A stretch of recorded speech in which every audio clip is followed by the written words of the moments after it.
Tom walked through a Victorian archway to the ancient quadrangle and paused at the top of the flight of stone steps. Before him was a view that still filled him with awe and wonder. A huge, manicured lawn of verdant green was bordered by a wide pathway of worn cobblestones. It was surrounded by towering red brick walls topped by turrets of sash windows. Another archway led to the modern buildings of the university, including lecture theatres, a vast refectory and pebble-dashed blocks of student accommodation. It all seemed quiet on this sunlit morning.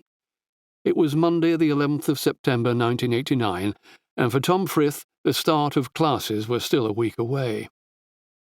He walked around the quad and opened the door marked Alcuin, and then he climbed the stairs to the top floor and stopped outside a study on which a brass plate read, Professor Victor Grammaticus, Head of Faculty of Education. He tapped on the door and walked in. "Morning, Tom," said Victor with a welcoming smile. "Thanks for calling in. I wanted you to be the first to meet your new colleague."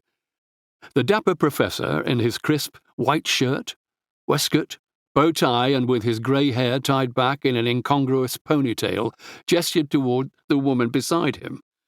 "This is Dr. Rosie Tremaine from Cornwall." Tom studied the figure before him with interest. A tall, graceful woman in her early 30s. She had auburn hair in a short cropped boy style.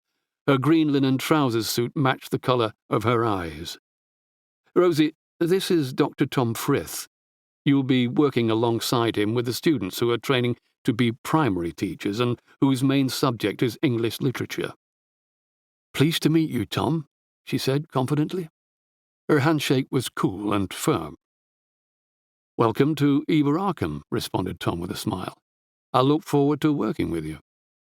Rosie regarded Tom, taking in his 6'2" broad-shouldered frame, long wavy brown hair, denim shirt, and creased oatmeal cord suit.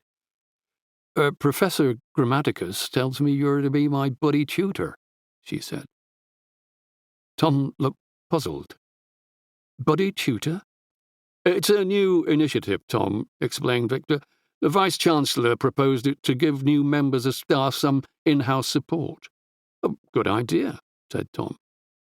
"I suppose I had Owen doing that job for me last year." "Exactly," said Victor. "Owen?" queried Rosie. "Owen Llewellyn," said Tom. "I share a study with him on Cloisters Corridor. Teaches physical education. A Welshman and a great friend. I've been fortunate." He smiled at Rosie. "So I'll do what I can to help." She shook her head with a moo of dissent.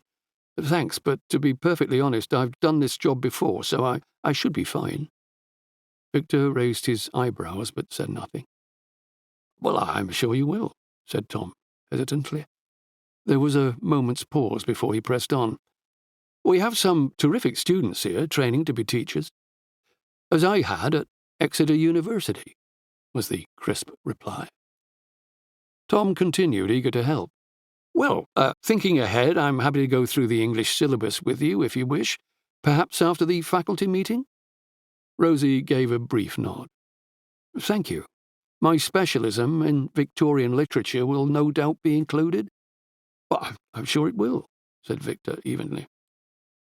Tom glanced at the clock on the mantelpiece. "Well, if you'll excuse me, Victor, I've some papers to collect from my room before the meeting." He looked at Rosie. "No doubt I'll see you there." "Of course," she said, with confidence. After Tom left, Rosie glanced at her watch. "Your clock is 2 minutes slow." Victor nodded sagely. "Close enough for me. A present from Brighton. My partner liked the Art Deco style." Rosie looked concerned. "The faculty meeting is at 9, I believe." "Yes," said Victor. "I'll collect my notes and take you down there. It's in the common room. Early birds usually arrange the seating." Rosie had an aversion to lateness and frowned. It's 7 minutes to 9. "Don't worry," said Victor, and picked up a bulky manila folder from his desk. "Shall we go?"